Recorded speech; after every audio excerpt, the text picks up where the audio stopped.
Start the spring season off right with a new pair of Tecovas Western boots. Handcrafted and over 200 steps from genuine leather, they're built to last and feel broken in the moment you put them on. From cowhide to exotic leathers, Tecovas blends timeless style with all-day comfort. Pair them with premium denim, Western shirts, and accessories for an effortless, polished look. Shop quality Western goods in-store or online at tecovas.com. Hey there, it's Wayfair here, where delivery and setup are as easy as a few taps on your phone.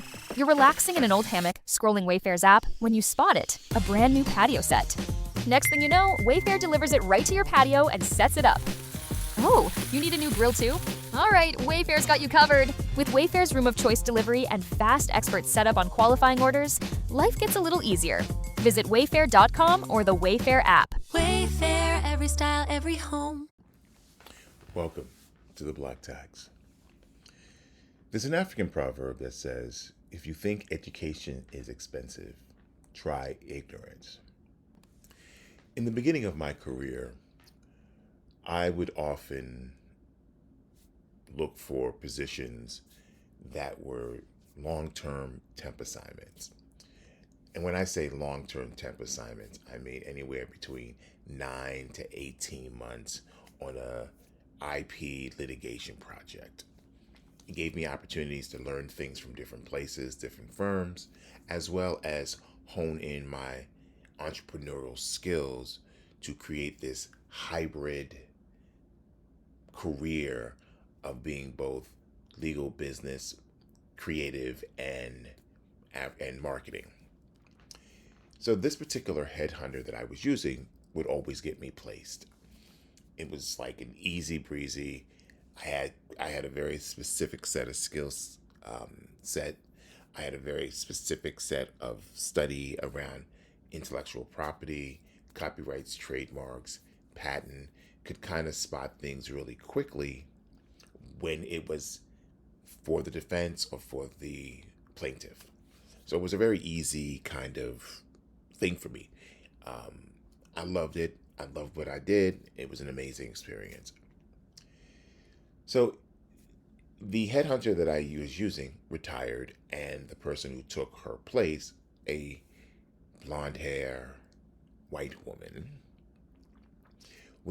hadn't met me, but she was sending me out on different interviews. And she wanted me to sit down and meet with me. And she came in, and I'm always going to come in very polished. So I have on Ferragamo cap-toe shoes.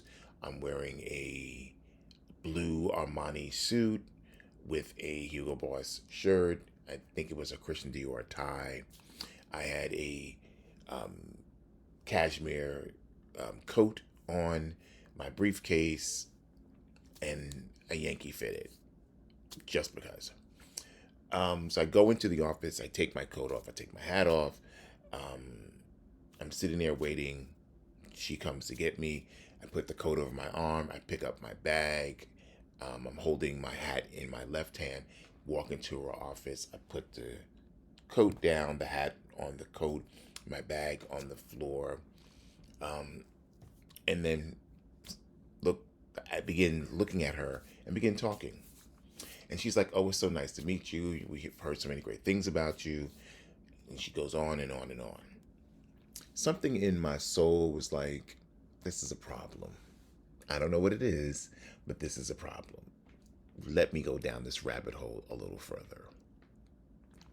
So she says to me, we're getting some feedback from some of the places you're interviewing with, and we want to know if you can make some adjustments. And I was like, okay, what adjustments would you like me to make? Now, mind you, I look people in the eye.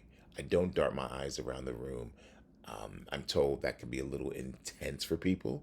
So I've had to learn how to look at people, but not look at them, but then look at them and kind of give this kind of meandering thing happening, which is utterly ridiculous because as a black man, I'm a little intimidating and threatening when it comes to the white folk. She starts her conversation out by saying, I don't mean to offend you. So you know I'm about to be offended. Can you grow hair? At the time I was rocking a baldy. And I was like, I can. She says, well, we're getting back that you come across a little grimacing and threatening. I stopped. I closed my eyes. I dropped my head in frustration. And I look up and I was like, excuse me? What are you saying? She says, oh no. I don't mean that in a bad way. Well, what way did you mean it in? She says, no, it's just sometimes people have their quirks and we want to make sure that everybody works the way they want to work. Okay. Yes, I can grow hair.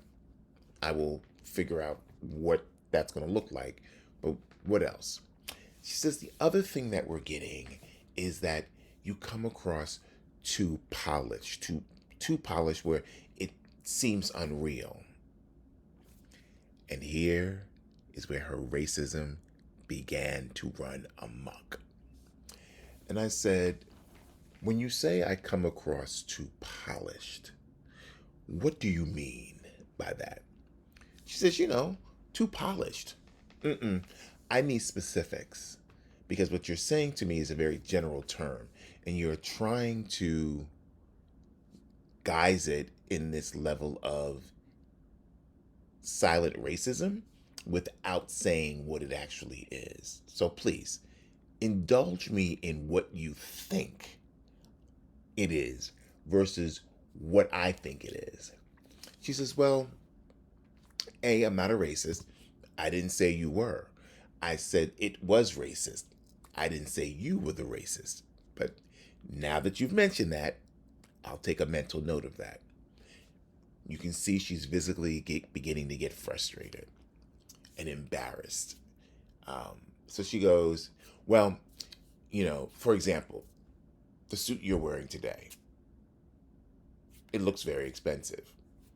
Okay. You're wearing Rolex on your arm. I am.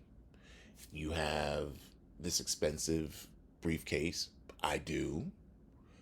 And I know the coat you're wearing is cashmere.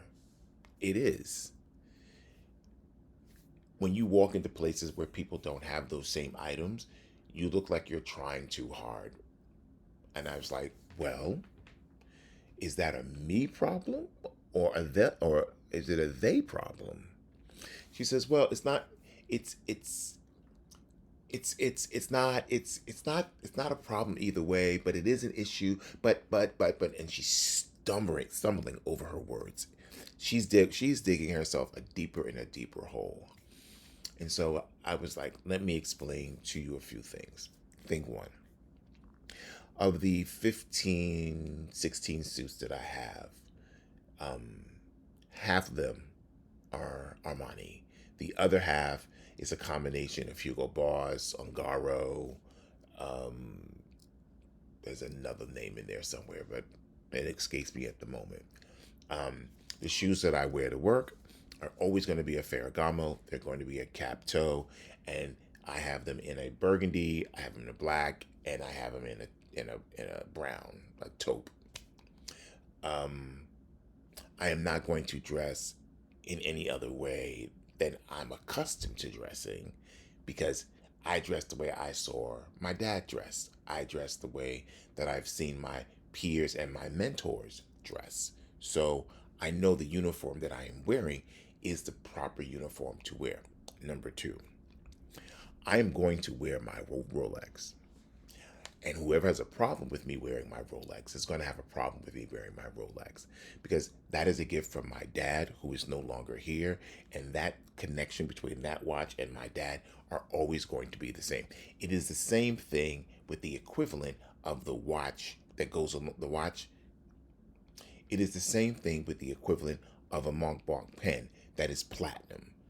That's a gift from my dad as well. So those things and those items are going to be a part of my makeup.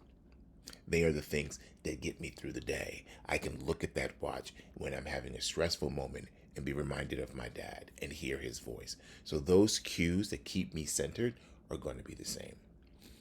This woman now is sitting here in this level of embarrassment and awe and doesn't know where to go with the conversation. And so I said to her, I think the easy solution to this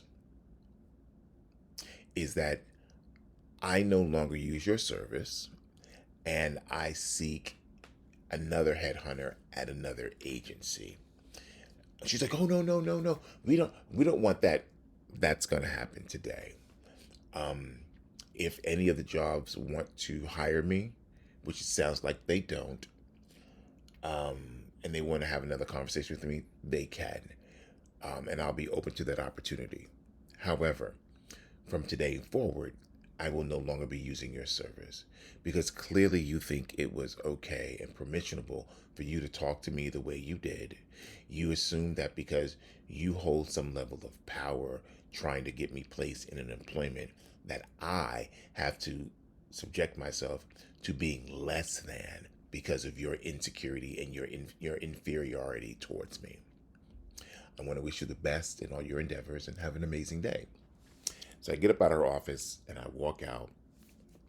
I get in the elevator and I'm taking a moment because I need a moment here to collect my thoughts. I walk out on Fifth Avenue and I'm like, you know what? I'm going to go have lunch. I ran over and I, somewhere close by and had a burger and sat down. And the woman's boss sent me a text message. Yeah. No. The woman's boss called me. And I am sitting having lunch and it's like, hey, how can I help you? She's like, oh, this is I think her name was Jennifer. This is Jennifer from whatever the agency was. And you just left here and our associate seems a little upset and we're just trying to figure out, what happened. And I was like, okay. She told me that the way that I dress was coming across as if I thought I was better. She asked me if I could grow hair, which was another inappropriate question to ask. She told me that I shouldn't wear my Rolex to interviews because it made me look like I was trying too hard. And I realized all of those things are racist in their sense. And she says, no, they're not. Yes, ma'am. Yes, they are. The one thing you should understand, and I think the problem with many white people, is that when a black person tells you you're being racist, listen to what they're saying. Because 9 times out of 10, they're the subject matter expert in that space. She says, well, I think we need to find a way to work together. And I was like, there's no need to work together. I'm sure there are dozens of other black men who have similar qualifications that I have that can be placed in the positions you have. And that's fine. I can find another head hunting firm. I can find another head hunting firm. Yours is not the only one on the block. And she says, well, I really wish you would consider. I'm not going to. I wish you the best. Have a great day. When we draw lines in the sand, we have to remember we have to stick to our guns. Oftentimes, people tend to think that we as black professionals will accept everything that they throw at us because they think either 1, we need the job, or 2, we're willing to subject ourselves just to the bullshit and the disrespect just to get ahead.